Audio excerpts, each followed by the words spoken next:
Hey guys, welcome to another video on TJ's Tech. Today I decided to make a quick video on a practical approach on how to pick out parts for your new PC for my South African audience. So I've been getting a lot of comments on my previous videos of people asking how to go about, buying their PC parts, despite making a whole video about where to pick out PC parts. I'll leave a link to that video in the description, by the way. But today I'm going to be showing you guys the practical approach of how I personally pick out my PC parts when I'm building a PC. Right now I made a spreadsheet. Wait, hold on, that's the wrong spreadsheet. In today's video, we're going to be aiming to pick out parts for a PC that's less than 15,000. For a PC of that price, you're definitely aiming for 1080p to 1440p gaming if you pick out the right part. And these are the parts lists. So we're going to try to keep this PC under 15,000 and we're going to aim for high refresh rate gaming at this resolution. I'm going to go through the parts list one by one. We're going to start with the CPU, motherboard, and so on, and try to get the best prices that we possibly can for all of these without cheaping out too much. At the time of recording this video, the latest generation of CPUs is currently the AMD 5000 series. A few days ago they released 5600X and the non-X CPUs on the AMD side. The latest Intel CPUs are the 12th gen CPUs. So we're just gonna go here on Eve Tech, go from cheapest to most expensive and try to find the best. What?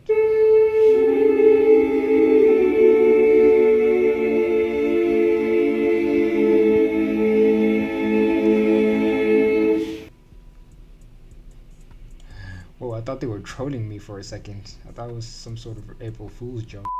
A rule of thumb is you want to spend the most money on your CPU and your graphics card. We're going to try to go 12th gen, but the problem with going 12th gen at the current moment is that there's not a lot of coolers available. So we're definitely going to have to go with the stock CPU cooler if we do happen to go for the 12400. Just bear in mind that the 11th gen and the 12th gen have completely different sockets. Core i5-12400.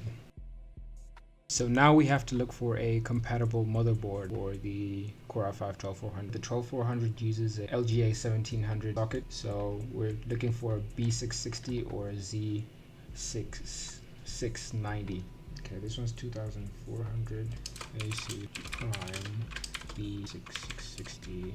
So far we're at 6,000, almost halfway through our budget. We got to be a little bit more conservative now. We got to save a large chunk of the budget for the graphics card. But next up, we're gonna go for the memory. So the board I picked is a DDR5. No, I'm lying. It's DDR4 memory. So ideally, you want to go for you want to go for 2 RAM sticks of the same frequency. This one looks like a good deal. The Corsair Vengeance got RGB if you're into RGB. Wait, what's the cache latency?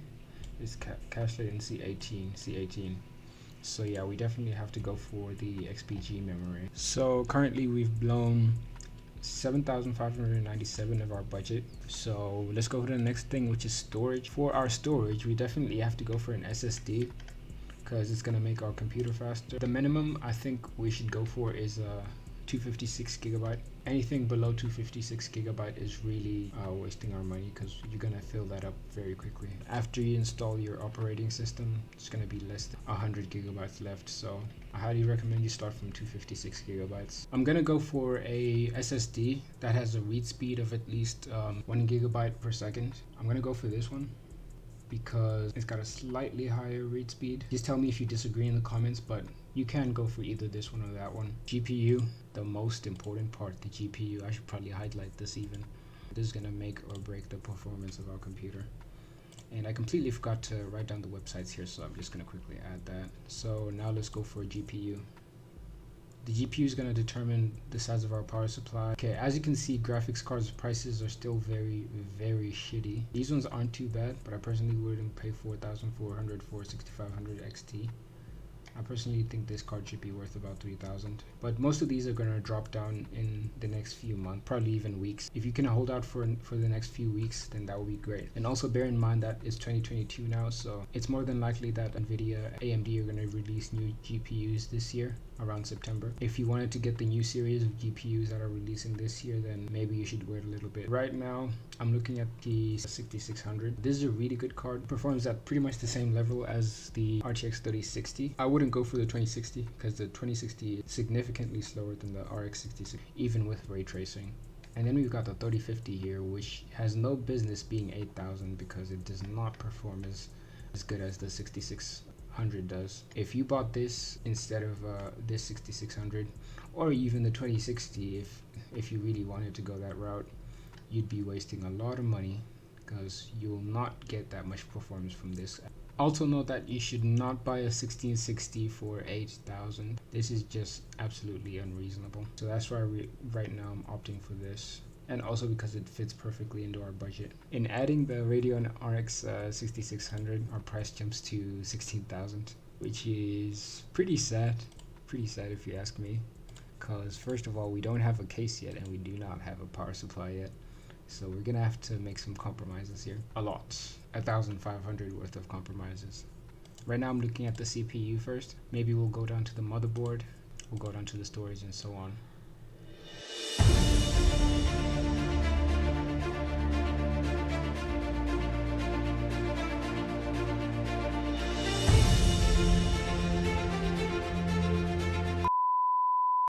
Alright, so I've added a case. I added the Gamdius Helios E3. This is the Gamdius Helios E3. Now, I'm a firm believer in aesthetics, so I chose this case because of the glass panels. It's got a little bit of airflow there with the holes there, and it comes with pre-installed fans, about 3 pre-installed fans.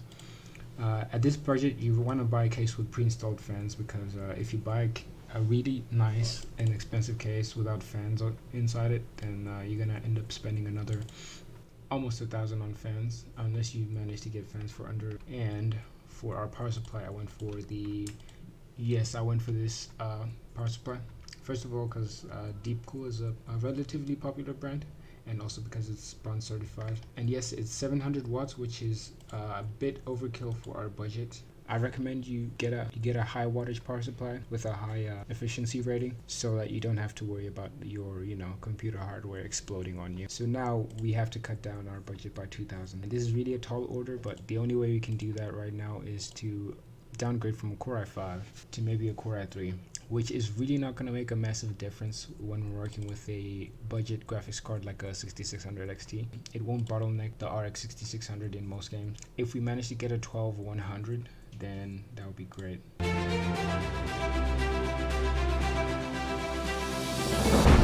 Alright, so this is what our build is looking like so far.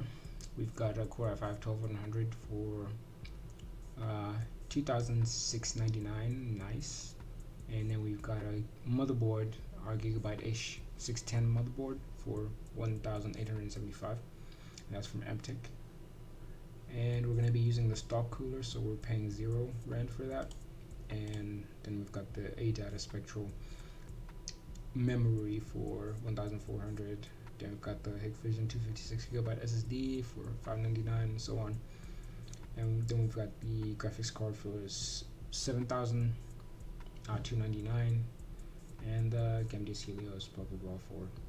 So you can definitely adjust your priorities a little bit. So we went about 700 over budget, 769. Nice. I think it's a reasonable jump in budget. You can leave anything in the comment on how we could improve this, and maybe suggest a few more websites that I could have used. Yeah, if you enjoyed the video, just make sure you like and subscribe and show some love for your boy. Show some love for your boy.